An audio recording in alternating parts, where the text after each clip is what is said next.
informatiser et sécuriser davantage l'ensemble des finances publiques et surtout faciliter le traitement salarial des agents civils de l'État.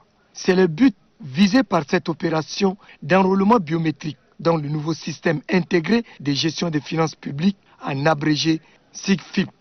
Le lancement de cette opération est l'aboutissement d'un exemple réussi de coopération sud-sud en matière de gestion des finances publiques par l'échange des informations et d'expertise entre le ministère des Finances et de la planification économique du Rwanda et le ministère des Finances et du budget du Tchad. Il a été décidé, conformément aux orientations du maréchal, de sécuriser définitivement la gestion des dépenses du personnel, qui est le plus gros poste budgétaire dans notre pays. Le SIGFIP et son module ressources humaines permettra d'atteindre ces objectifs. Le ministre de la fonction publique, du dialogue social et de l'emploi, qui se réjouit de ce travail, qui contribue de manière significative à la gestion du personnel, de l'État et de la masse salariale, exhorte les agents civils et les contractuels de son département à se conformer à cette nouvelle exigence. Le déploiement au SIGFIP dans le ministère sectoriel, institutions et en province permettra non seulement une véritable appropriation par le directeur des ressources humaines dans le but d'une gestion adéquate des carrières des agents civils de l'État.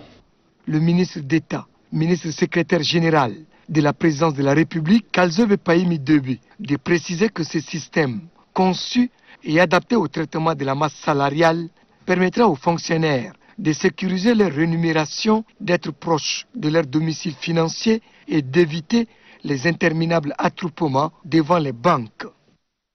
La signature de ce mémorandum d'entente est le fruit d'une coopération exaltante, dynamique et variée, entretenue à haut niveau par le maréchal du Tchad, Idriss Déby Itno, président de la République, chef de l'État, et son Excellence, M. Paul Kagame, président de la République du Rwanda. C'est le lieu de féliciter nos deux chefs d'État pour leur engagement personnel dans la mise en œuvre de ces gigantesques projets à dimension sociale. Grâce au raffermissement des bonnes relations entre le Tchad et le Rwanda, les résultats tangibles sont enregistrés aujourd'hui dans le domaine de la réforme de la gestion des finances publiques.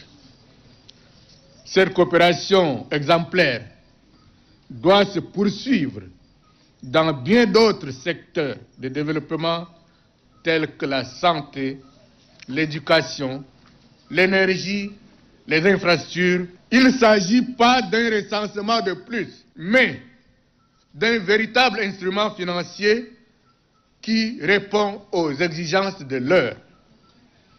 À cette occasion solennelle, je salue par ailleurs l'ingéniosité et la promptitude des opérateurs de téléphonie mobile, à savoir Airtel et Tigo, dont le concours a été déterminant et sans faille dans le montage de ces grands projets. Des équipes vont être déployées incessamment sur le terrain, à N'Djamena et sur toute l'étendue du territoire national, ainsi que dans les représentations du Tchad à l'étranger pour la réussite de l'opération.